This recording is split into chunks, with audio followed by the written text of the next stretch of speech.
Good morning, good afternoon, good evening. Welcome to the Aha Moment.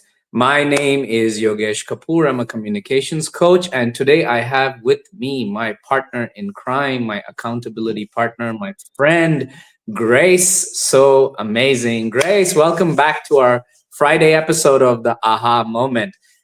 Tell us a little bit about yourself. Hello. I like it when you say my accountability partner, my partner in crime. I like it when you say that. Very funny. Yeah. I am Grace to Amazing. I am a multi-dimensional human being expressing my gifts and talents through life coaching, psychology, and of course, I am the founder of a foundation called Friends to Lean on Global Foundation. So I love to say that I'm a versatile human being expressing myself through some of these things that I just called. I'm very fluid. So next time you're watching me speak anywhere, you might just hear that I am expressing myself as this. And I think it's one interesting thing that we human beings are. We sort of use labels to keep us in one corner, and we think we're not able to do other things. So I am very happy to always put that in there. And I think in the topic today, somewhere, somehow, I'm going to drop a little story and how I started introducing myself like this. So over to you, Yogesh. Well, I always love the fact when I ask you to introduce yourself because you never know what's going to come out. And I love the fact that it evolves every time that you speak. And that is the part of being able to, you know, show people that as we evolve, we're not stuck to labels, but then we also become multidimensional, like what you said today, right?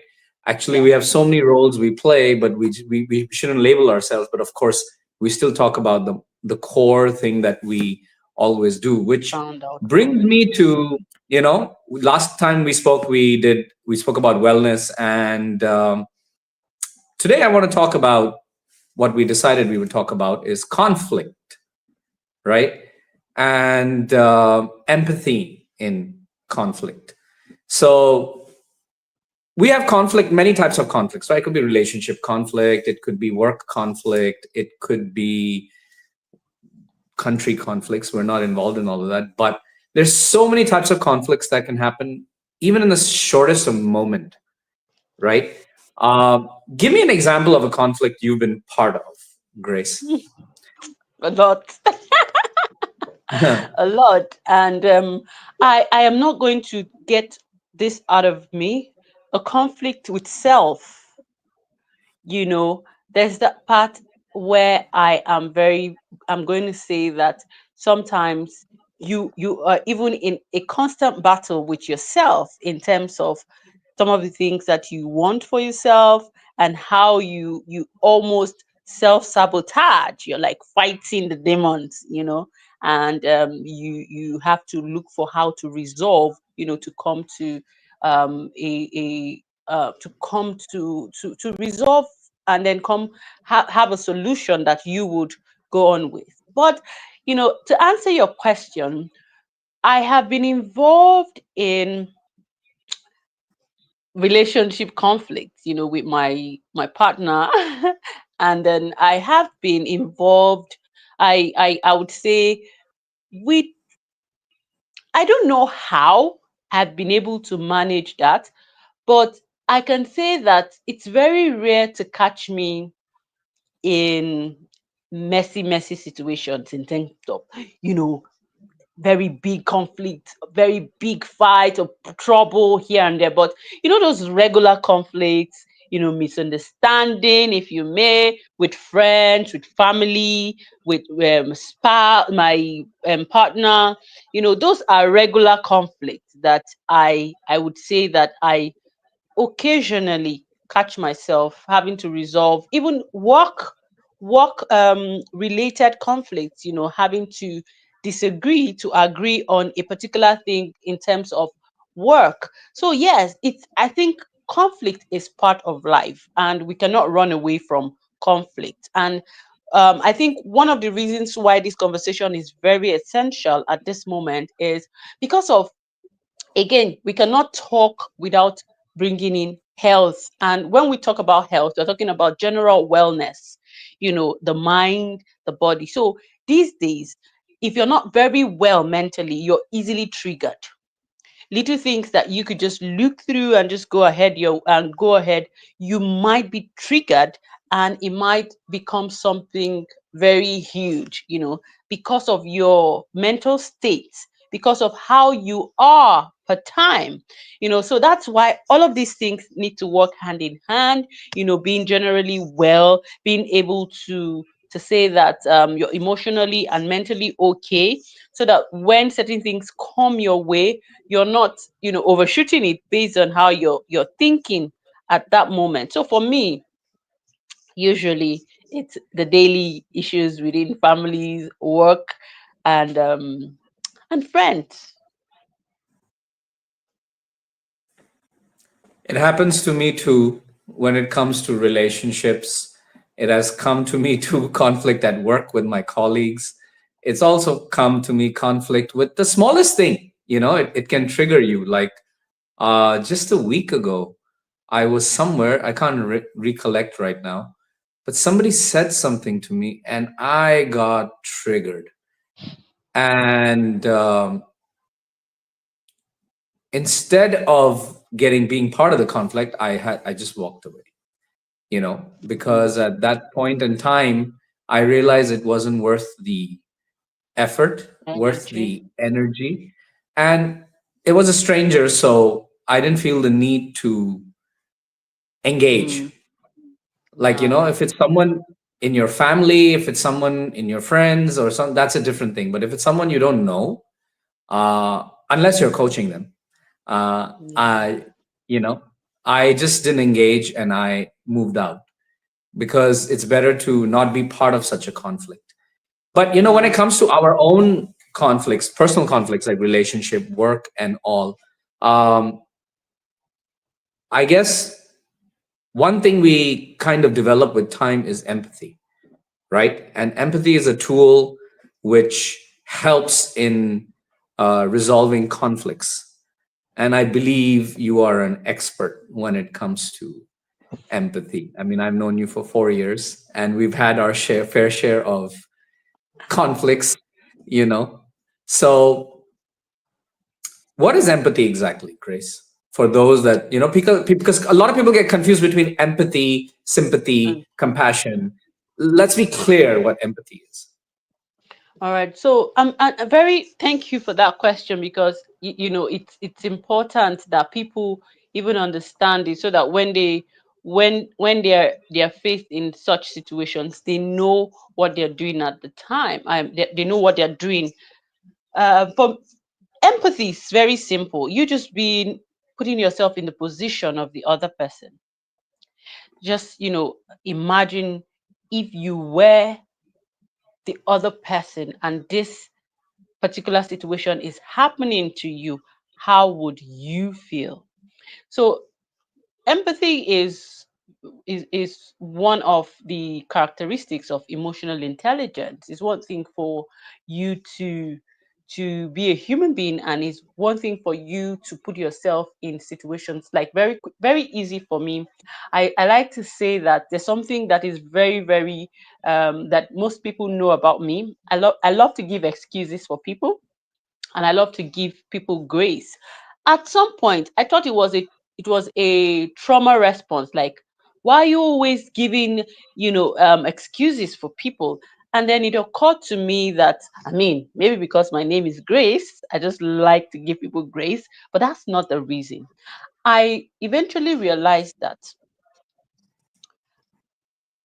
if it was me, what would I want? If somebody was, give an instance, okay, something happened recently. Somebody came and was complaining about something to me that someone did to her. And I said, okay, let me play the devil's advocate. Now, you're saying this person did this to you. Replace yourself or put yourself in her shoes and imagine if you wanted this thing so badly and someone told you it wasn't available, which was the case. You wanted something, and I don't know, it was a very complicated issue. So I played it, and she now said, well, I'm not going to, while she was still saying it, it now dawned on her that, okay, I didn't see it that way, and that's exactly what empathy is. Empathy is, especially when it comes to conflict, right? You are Your feelings are valid just as the other person's feelings. But oftentimes, we always think that our own feelings should be validated and the other person's feelings shouldn't. Because why are you angry at me? You don't have the right to be angry at me. I should be the angry one. And, we go back and forth that you offended me, so I should be angry. And then what would we forget to include is, first and foremost, what is it about what someone said that is so offensive to you? We said something about, okay, it wasn't me and you were talking somewhere, and someone said, if someone told you you were a goat or something, something not related, like you see yourself, you're a human being and somebody's calling you a goat, you won't be angry because you're obviously not a goat. And when you're dealing with people and they offend you and you're angry, first and foremost is, why are you angry? What is it about what just happened that's making you angry? It doesn't mean that your feeling is not valid. It is very valid. However, when you pause and think, and you are already saying to yourself that before you get mad at this person, why did they even behave that way? Is it possible there's something wrong with them? Are they going through crisis? Are they even mentally okay to be behaving the way they're behaving? That is what empathy is. Empathy would help you think that, come on, Yogesh is not like this on a good day. Is something wrong? Is he having family issues? Or is he having work issues? Okay, before I judge or crucify him, or before I measure up with the energy that he's coming with to blow me, why don't I wait to see and be sure that he's okay? That is what empathy is. Empathy is going to help you flip it so that you're able to look at the person with a different lens and look at them more like with pity or with, oh my goodness, I wonder what is wrong with him that he's doing this. So that's what empathy is generally. I'm glad you mentioned that. It just, while you were talking, it reminded me of an incident that happened like a year back, a little over a year ago. I was sitting in the taxi with my colleague, and the taxi driver, he didn't stop where he's supposed to stop. He stopped a little back. So I told my colleague, just tell him to move forward in Mandarin. And so they got in a little bit of a heated argument in Mandarin. So I didn't understand what was going on, right? So the taxi driver, when after moving forward, he said something, and my colleague got really irritated. And I said, "What did he say?" And he said, "You're garbage" or something like that. So I said to him, maybe he's had a bad day. You know, he's had a bad day, or his wife said something to him in the morning, so he's just taking it out on us. Don't take it seriously, because we've also had those days. Like, Mm. same thing happened with my colleague. Once he got really stressed about work issues, right? And he just started bombarding me. He just started bombarding me, bombarding me, bombarding me. And I'm a person who usually doesn't tolerate, like, I get triggered very quickly. And if when I get angry, I mean, not many people have seen me angry, but when I'm angry, there's no control. Like I lose control. Like I could literally slap your face if I lose it, you know? So I was like, I got up, I went away, I paused, like what you said. I came into the main cabin and I just sat silently there and understood his point of view. And Mm, instead of getting into an argument with him, I just stayed quiet about it. You know, he just needed a place to vent. He didn't know where to vent, so he found me. And I just, stayed calm about it. And I think that's a normal practice for a lot of people. They vent to the people who are the closest to closest them, to them. either Yeah, physically or relationship wise, right? yeah. So I realized this, that what you said, empathy, right? You have to be in the other person's shoes. Mm, And you have to understand it's not about you personally. Because in the end of the day, what I have learned is whatever you are seeing in others is there's somewhere a reflection of yourself, yeah, you know? So very in correct. such situations, if I know I cannot, my opening my mouth will make it worse. I just think about where the other person is. I kind of pause. So that's a good tool to use, right? But if you have to resolve the conflict, Yeah, right? And you have to speak to the other side, we're coaches. We're like, I hear you, I get you, I understand you, right? They don't want us to give any feedback or anything. They just want to yeah, be heard. And of course, when they're calmer, then we do the question, right? yeah, So, do you think this is better? Or do you think this can work and it doesn't affect our relationship? Or however we coach, you know how it is, right? yeah. Instead of saying, no, this should be like this, we get into our coaching modes, right? We Mm, we divert it in such a way that eventually it gets dissolved, you know? And there are some conflicts, even though we have the empathy, which cannot be resolved because it's very clear the other person is not feeling what we're feeling. They're not thinking from our shoes.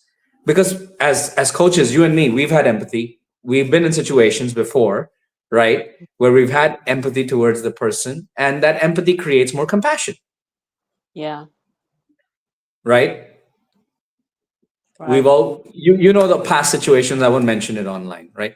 But Mm, I think it's such a strong, strong, strong tool because if I wish empathy was taught in schools, empathy was taught in organizations, because that would resolve so much of the BS conflict that happens.